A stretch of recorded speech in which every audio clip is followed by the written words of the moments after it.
এটা আপনার লিক হয়ে গেছে, টেরা হয়ে গেছে। এটা আপনার টায়ার বাদ হয়ে গেছে, লিক হয়েছে। তার ভিতরে টিউব লিক হয়েছে। গরিবের জন্য, মারার জন্য সাধারণ পাত্তা জানা যাঙ্গ থার পাইতে পাত্তা জানা মনে করেন কাটা দিতেছে, আপনি যে চুক্কা লাগাইতেছে।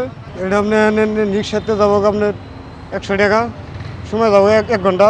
তো ওটা লিক হয়েছে, ওটা আমার ক্ষতি না। আমরা আবার গ্যারেজে যাইতে হবো, আমার আজকে দিনের কামাই শেষ হয়ে যাবো গা। তো এটা আমার গরিব মানুষ, আমরা কী খাই বাসুম? রাস্তায় যদি এভাবে ব্যারিকেড দেয় আর এভাবে তার কাটা রাখে তাহলে কেমনি কী হইব? ভরা নিয়ে এসে নামে দিলাম, অর্ধেক ভরা দিল আর অর্ধেক ভরা দিল না। আর অল্পটুক জায়গা গেলে আমার রাস্তা পার হইলে আমি পুরো ভরাটা পাইতাম। চাকাটা যখন উড়ানোর সাথে তার কাটাটা ফুললে আমার চাকা লিক হয়ে যায়। এখন আবার ওই গ্যারেজে জমা যদি অন্য মিস্ত্রির কাছে সারে নেই তাহলে মনে করে 100-150 টাকা জায়গা। আর গ্যারেজে গেলে মনে করেন যে সময় যায় শেষ, সারাদিনকার কামাই শেষ হয়ে যাবো। গ্যারেজ তো অনেক দূরে।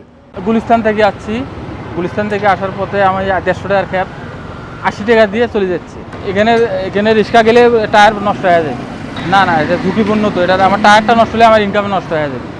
যাওয়া যাচ্ছে না, ওই দিক দিয়েও যাওয়া যাচ্ছে না, এদিক দিয়েও যাওয়া যাচ্ছে না। এই যে ট্রাফিক সিগন্যাল দিছে, যাওয়া যাচ্ছে না, ওই দিক দিয়েও বদ্ধ করে দিচ্ছে রাস্তা।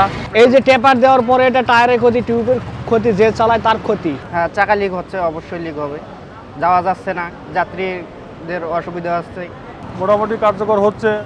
দু একজন ভয় পেয়ে পালিয়ে যাচ্ছে, আবার দু একটা যদি যায় ওনার চাকা ছিদ্র হয়ে যায়। তো এই দেখে আর মানে আস্তে আস্তে বন্ধ হচ্ছে।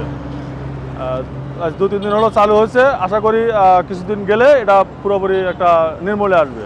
আর তারপরে যদি এটা বাধা অতিক্রম করে কেউ যেতে চায় এবং পার হয়, তাদের বিরুদ্ধে আইনগত কঠিন ব্যবস্থা নেওয়া হবে।